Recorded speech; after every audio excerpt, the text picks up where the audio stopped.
دانتوں کی ٹریٹمنٹ کے لیے میں ابھی گزشتہ چند مہینے پہلے ایک یونیورسٹی میں میڈیکل یونیورسٹی میں وہ بی ڈی ایس والوں کو لیکچر دے رہا تھا، اور لیکچر کا موضوع تھا کہ ہم ڈینٹسٹ یعنی دانتوں کے ماہر ڈاکٹر جو ہیں، ہم رمضان میں کلینک بند کر دیں یا ہمارے لیے کوئی طریقہ ہے، کیونکہ لوگ دانتوں کا علاج کرانے کے لیے نہیں آتے یا ڈاکٹر نہیں کرتے۔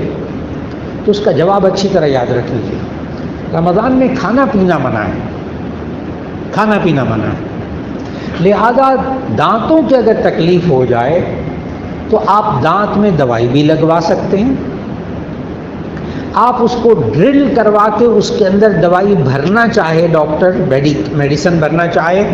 تو بھر سکتا ہے۔ تو دانتوں کے آپ مکمل علاج روزے کی حالت میں کروا سکتے ہیں، یہاں تک کہ وہ جو دوائی لگاتے ہیں یا دانتوں کی صفائی کرتے ہیں یا دانتوں کا علاج کرتے ہیں،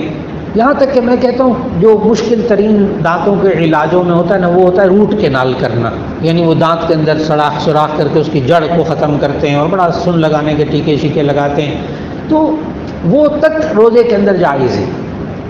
اب جہاں تک آ گیا کہ تھوک نہیں ہے، دوائی جو اندر ڈالی ہے وہ اس کا ذائقہ اور وہ حلق میں نہیں جانی چاہیے، تو اب ماشاءاللہ جتنے بھی ڈینٹسٹ جدید ترین آ گئے ہیں تو سب کے پاس وہ آلات موجود ہیں کہ ایک طرف وہ کام کر رہے ہوتے ہیں، ایک طرف وہ مشین ہوتی ہے وہ منہ میں ڈال دیتے ہیں سک کرنے والی،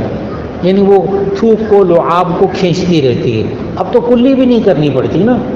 اب تو مریض آرام سے لیٹا ہوا ہوتا ہے، بیٹھا ہوا ہوتا ہے کرسی کے اوپر، وہ اب کلی بھی نہیں کرواتے، اب وہ کہتے ہیں وہ سارا ہم خود ہی پانی ڈال کے خود ہی سک کر لیں گے۔